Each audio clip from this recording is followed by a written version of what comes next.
الحمدللہ الذی ہدانا للاسلام والصلاۃ والسلام علی سید الخیر الانام۔ معزز سامعین کرام، بندہ ناچیز محمد اویس رضا سعدی چشتی جناب کی خدمت میں حاضر ہے۔ احباب ذی وقار، آج میں نے جناب کے سامنے جس موضوع پر گفتگو کرنی ہے وہ گفتگو انتہائی اہم ہے، لہٰذا احباب سے گزارش ہے کہ اس گفتگو کو مکمل سماعت ضرور کیجیے گا انشاءاللہ تعالی۔ بالخصوص وہ لوگ جو راہ حق کے متلاشی ہیں ان کو حق کی پہچان ہو جائے گی اور آج کے ان فتنوں سے وہ باخبر ضرور ہو جائیں گے۔ معزز سامعین کرام، میں نے جناب کے سامنے جس موضوع کا انتخاب کیا ہے، آئے روز ہمارا جھگڑا ہوتا رہتا ہے کسی نہ کسی جمہوری شیطان سے۔ کبھی ہمارا جھگڑا ٹی ایل بی والوں سے ہوتا ہے، کبھی نون لیگ سے، کبھی پیپل پارٹی سے، کبھی کسی جماعت سے، کبھی کسی جماعت سے، کبھی کسی پیر سے ہوتا ہے، کبھی کسی مولوی سے ہوتا ہے۔ جھگڑا صرف اس بات پہ ہے کہ وہ کہتے ہیں جی، جیسا کہ وہ اپنے بیانوں کے اندر ریکارڈ کرواتے ہیں، کچھ کہتے ہیں کہ جمہوریت جو ہے وہ قرآن و حدیث کا حصہ ہے، کچھ کہتے ہیں ووٹ دینا جو ہے یہ ہمارے اوپر فرض ہے، کچھ کہتے ہیں یہ قومی فریضہ ہے، کچھ کہتے ہیں یہ دینی فریضہ ہے، کچھ کہتے ہیں یہ ہمارے پاس امانت ہے۔ یعنی کہ طرح طرح کی قیاس آرائیاں جو ہیں وہ ہر بندے نے اپنے ذہن کے اندر ایک بنا رکھی ہیں، اور مولوی اور پیر بھی اسی طبقے کے اندر شامل ہیں کہ جنہوں نے ایسی قیاس آرائیاں لوگوں کے سامنے پیش کی ہیں۔ تو میں نے بڑی تحقیق کی، جب سنتے تھے بچپن میں کہ ووٹ دینا فرض ہے، ووٹ دینا ضروری ہے، پیر دروازے پہ آ گیا تو ووٹ دینا لازم ہو گیا، اگر ووٹ نہیں دیں گے تو ہم گستاخ ہو جائیں گے، فلاں ہو جائے گا، فلاں ہو جائے گا، فلاں ہو جائے گا۔ میں نے بڑا سوچا اور استاد العلماء، سلطان العلماء، وارث اعلیٰ حضرت نائب پیر مہر علی شاہ حضرت علامہ مولانا مفتی محمد فضل احمد چشتی حسینی قادری مدد اللہ علیہ، جب آپ سرکار کے بیانات شریف سنے، آپ سے اسباق پڑھے، آپ کی صحبت میں رہے، تو یہ چیز سننے کو ملی کہ آپ نے فرمایا جمہوریت حرام ہے، جیسا کہ ظاہراً لکھا ہوا ہے فتاوی بریلی شریف کے اندر کہ یہ جو جمہوریت ہے اسلام کش ہے، اسلام کو ختم کرنے والی ہے، اس کے اندر آنے والے اسلام کے قاتل ہیں، انبیاء کے قاتل ہیں۔ یہ ایک موضوع سننے کو ملتا تھا، لیکن عجیب سوال پیدا ہوتا تھا ذہن کے اندر کہ یار یہ کچھ سمجھ نہیں آ رہی کہ استاد صاحب قبلہ اگرچہ دلائل قرآن و حدیث سے موجود تھے کہ جمہوریت بمانا جو ہے سیکولرزم بھی ہے، جمہوریت بمانا جو ہے وہ کثرت بھی ہے، ڈیموکریسی بھی ہے، اور وہ جو چیزیں دیکھتے تھے وہ قرآن و حدیث کے منافی تھی۔ کثرت کا حکم ہوتا ہے جمہوریت کے اوپر، اور قرآن و حدیث میں تو تھا کہ کثرت ہمیشہ جو ہے بروں کی طرف ہوتی ہے، جو نیک ہیں ان کی طرف قلت رہتی ہے، کثرت نہیں ہوتی ان کے مقابلے میں۔ تو احباب ذی وقار، جب یہ ساری چیزیں سنتے تھے تو ذہن کے اندر ایک سوال پیدا ہوتا تھا کہ یار یہ جمہوریت کی بنیاد رکھی کس نے ہے؟ مولوی جو ہیں وہ اس کو قرآن و حدیث سے ملانے کی کوشش کرتے ہیں، پیر جو ہیں وہ اس کو دینی فریضہ قرار دیتے ہیں، کچھ سمجھ نہیں آ رہی، عوام الناس بھی پریشان تھی، خود بھی ذہن بڑا پریشان تھا۔ میں نے بڑی تحقیق کی، بڑی ریسرچ کی، ریسرچوں کے بعد، تحقیق کے بعد یہ معلوم ہوا کہ جمہوریت کی بنیاد کس نے رکھی تھی۔ میں آج جناب کے سامنے وہ سارا پیراگراف جو ایک ملا ہے نا مجھے، جو نیٹ کے اوپر بھی موجود ہے، اس کو سارا میں نے نقل کیا۔ نقل کے بعد میں نے یہ چاہا کہ میں آپ کو اسی طرح سناؤں جس طرح وہاں لکھا ہوا ملتا ہے، کیونکہ میں اپنی طرف سے اگر کچھ حاشیہ لگاؤں گا تو ہو سکتا ہے کہ بات کہیں دائیں بائیں نہ نکل جائے اور عوام الناس سمجھے کہ یہ اپنی تحقیق ہے، تو اپنی تحقیق نہیں، بات وہ کریں گے جو تحقیق انہی کی ہوئی، انہی کی کتابوں پہ اور انہی کی جو ویکیپیڈیا پہ نیٹ کے اوپر آپ کو یہ سامنے ساری چیزیں مل جائیں گی۔ میں نے پہلے تو بڑی کوشش کی کہ مجھے ہیڈ آف ڈیموکریسی مل جائے، کہ ڈیموکریسی کی بنیاد کس نے رکھی، مجھے وہ بھی نہیں ملا۔ میں نے بڑی کوشش کی کہ مجھے جمہوریت کا ہیڈ مل جائے، سیدھا سیدھا لکھنے سے نہیں ملتا، لیکن جب تحقیق کرتے گئے، دیکھتے گئے، ڈھونڈتے گئے تو معلوم ہوا، پھر جا کے جو خلاصہ سامنے آیا میں جناب کے سامنے رکھتا ہوں۔ ویسے تو پھر باقی تبصرہ انشاءاللہ اس کے بعد کرتا ہوں، میں جناب کے سامنے وہ عبارتیں اور وہ تحریریں پڑھنے لگا ہوں جو جمہوریت کی بنیاد کے اوپر ہمارے سامنے آتی ہیں۔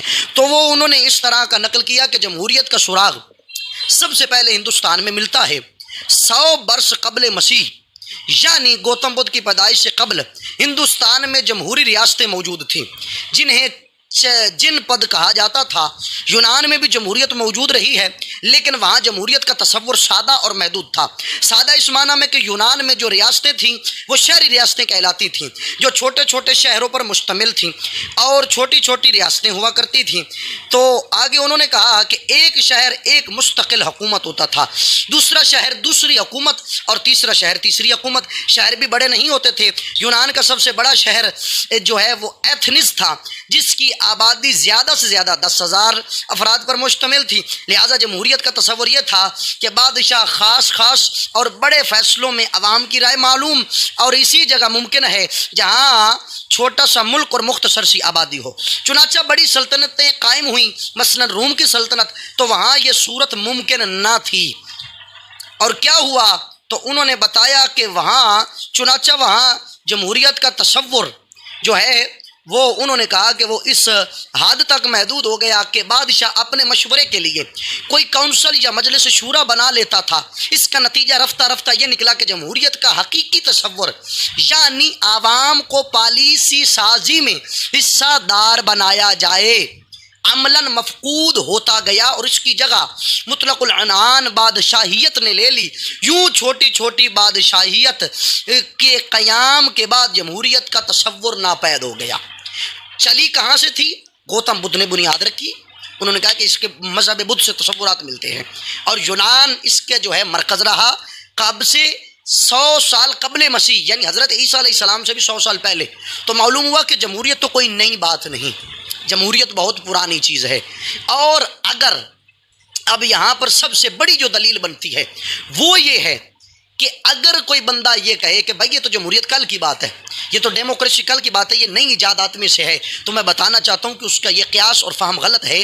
کیوں کہ یہ ایجادات پرانی ہیں، حضرت عیسیٰ علیہ السلام سے بھی 100 سال پہلے ہیں، لیکن عیسیٰ علیہ السلام نے بھی اس کو نہ اپنایا، اور میرے تاج دار مدینہ نے بھی اس کو نہ اپنایا، صدیق اکبر نے بھی اس کو نہ اپنایا، فاروق اعظم نے بھی اس کو نہ اپنایا، عثمان غنی و علی و مرتضیٰ اور امام حسن اور امام حسین اور ان سب نے نہ اپنایا۔ تو معلوم ہوا کہ یہ اسلام کے خلاف تھا، اس لیے انہوں نے اس چیز کو نہ اپنایا۔ لیکن افسوس ہے آج کے مولوی پیروں پر کہ چند ٹکوں کی خاطر، چند سکوں کی خاطر تم جو ہو اس کو کہتے ہو کہ یہ اسلام کا حصہ ہے، یہ فلاں ہے، یہ فلاں ہے، فلاں ہے۔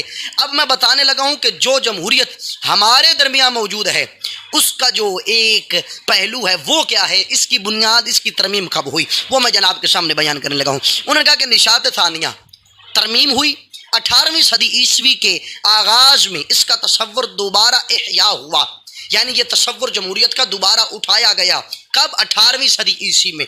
انہوں نے کہا اس وقت جمہوریت نے ایک منضبط شکل اختیار کی اور وہ جمہوریت وجود میں آئی جو آج موجود ہے۔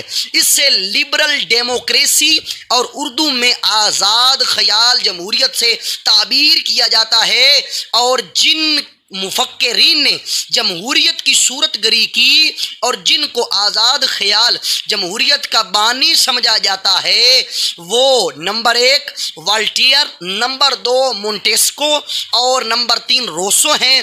یہ تینوں فرانس کے فلسفی ہیں، اور انہی کے افکار و نظریات کے ذریعہ جمہوریت وجود پذیر ہوئی۔ بات سمجھ آ گئی؟ کیا سمجھ آئی؟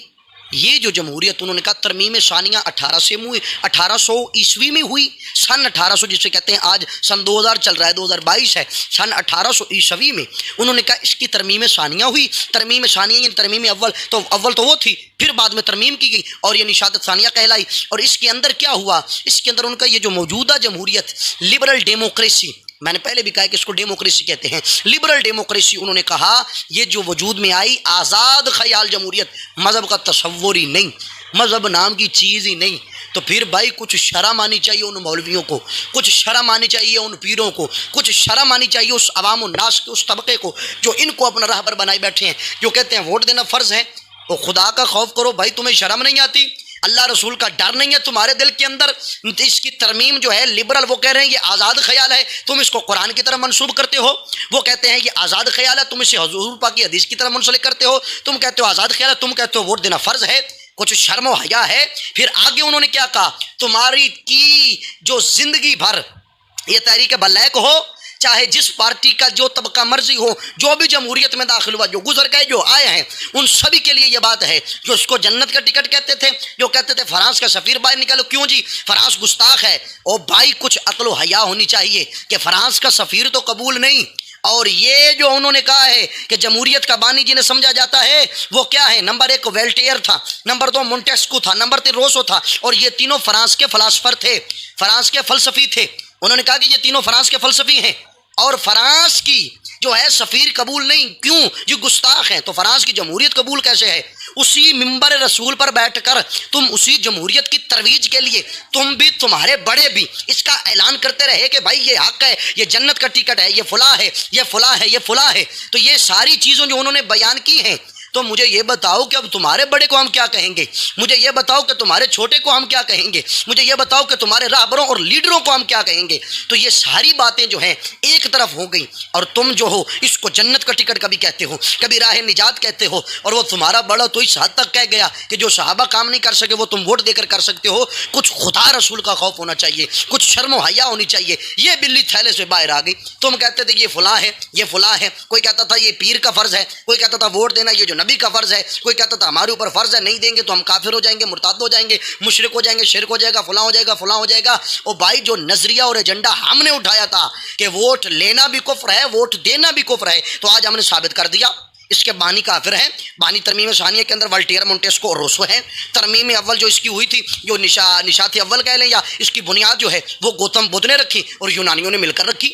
بنیاد وہاں سے چلی، وہ بھی ہندو وہ بھی کافر، یہ بھی ہندو یہ بھی کافر، ترمیم ثانیہ کرنے والے یہ بھی کافر۔ اب ظاہری سی بات ہے جو جس قوم کی مشابہت کرے گا، جس قوم کے بتائے ہوئے رستے پہ چلے گا، تو وہ اسی قوم کا شمار ہوگا، کیونکہ من تشبہ بقوم فہو منہم۔ اس کا مطلب یہ ہے کہ جس نے جس قوم کی مشابہت کی وہ اسی رستے پہ چلا۔ اب جس نے والٹیئر، مونٹیسکو اور روسو کی جو مشابہت کی، جو ووٹنگ اور جمہوریت والی تھی اور لبرل والی تھی، چونکہ لبرل تو تم ثابت ہو چکے ہو کہ عیسائیوں کے ساتھ بھی اتحاد، وابیوں، دیوبندیوں، صلح کلیت، وہ تو ایک الگ پہلو جا رہا، ہم اس طرف آنا نہیں چاہتے۔ ہم نے تو بنیاد بتائی ہے، ہم نے تو یہ بتا دیا کہ جو بھی اس کے اندر آئے گا، وہ پیر ہو، مولوی ہو، مفتی ہو، مفکر اسلام ہو، جو مرضی ہو، اگر وہ ووٹوں کے اندر آ گیا تو وہ بندہ دائرہ اسلام سے خارج ہے۔ کیوں؟ اس کی بنیاد رکھنے والے جو فرانس کے فلاسفر ہیں، انہوں نے ترمیم ثانیہ کر کے یہ جو موجودہ لبرل ڈیموکریسی ہے یہ انہوں نے دی ہے۔ اگر وہ گستاخ ہیں، اور یقیناً ہیں، ہم ان کی گستاخی میں شک نہیں کرتے، اگر وہ گستاخ ہیں تمہارے نزدیک، ٹھیک ہے، ان کا سفیر نکالنا ضروری ہے، ان کے ساتھ بائیکاٹ ضروری ہے، تو ان کی جمہوریت کو گھر میں رکھنا کیسے جائز ہو سکتا ہے؟ کیا وہ جو ضروری نہیں کہ جمہوریت کا انکار کیا جائے کہ بھائی یہ فرانس سے آئی ہے، ہم اس کو مانتے ہی نہیں؟ تو آج پیارے بھائیوں، معزز سامعین کرام، معلوم ہو گیا کہ جمہوریت کا بانی کون تھا، یہ بنیاد کیسے رکھی گئی۔ یہ سارا پہلو جو ہے میں نے تمہارے سامنے بیان کر دیا ہے کہ یہ جمہوریت کی بنیاد کیسے رکھی گئی۔ ترمیم اول کہاں ہوئی، ترمیم ثانیہ کہاں ہوئی، نشاط اول کہاں ہے، نشاط ثانیہ کہاں ہے، یہ سارا کچھ ہے۔ اور یہ جو سن 1800 کے اندر، پھر میں وہی نام لیتا ہوں، والٹیئر، مونٹیسکو اور روسو، انہوں نے موجودہ جمہوریت لبرل ڈیموکریسی جو ہے یہ ہمارے تک پہنچائی ہے۔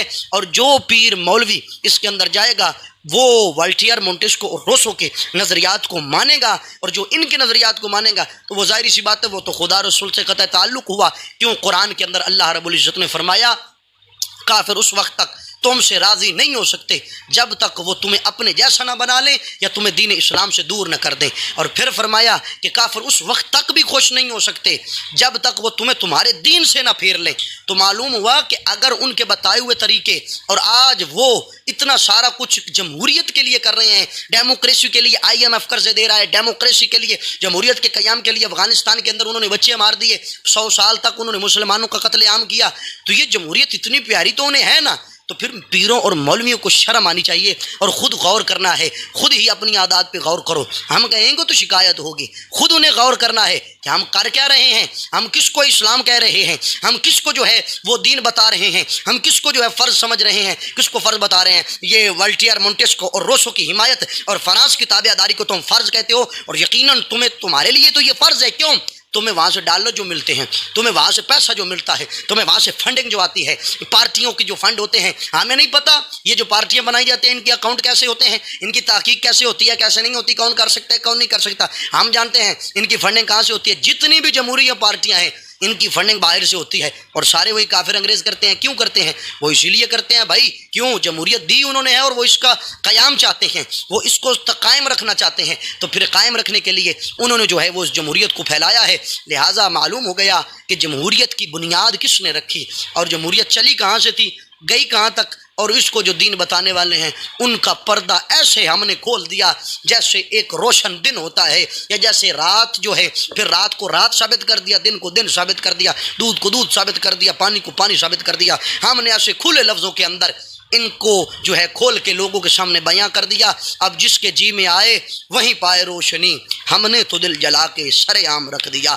بس اتنی سی بات تھی، ہم نے اپنا حق ادا کر دیا۔ اب روز روز یہ جمہوریت فلاں فلاں فلاں ہمیں بیان کرنے کی ضرورت ہی نہیں۔ استاد صاحب قبلہ کے جوڑوں کا صدقہ اور حضرت صاحب قبلہ کی نگاہ پاک کا صدقہ، اللہ نے ناچیز کو یہ ہمت دی تھی کہ ناچیز نے یہ تحقیق کی اور تحقیق کر کے جناب کے سامنے رکھ دی، اور یہ آج سے پہلے آپ نے بھی یہ نہیں سنا ہوگا جو میں نے بیان کر دیا ہے۔ اللہ پاک ہمیں دین اسلام پہ استقامت نصیب فرمائے۔ وما علینا الا البلاغ المبین۔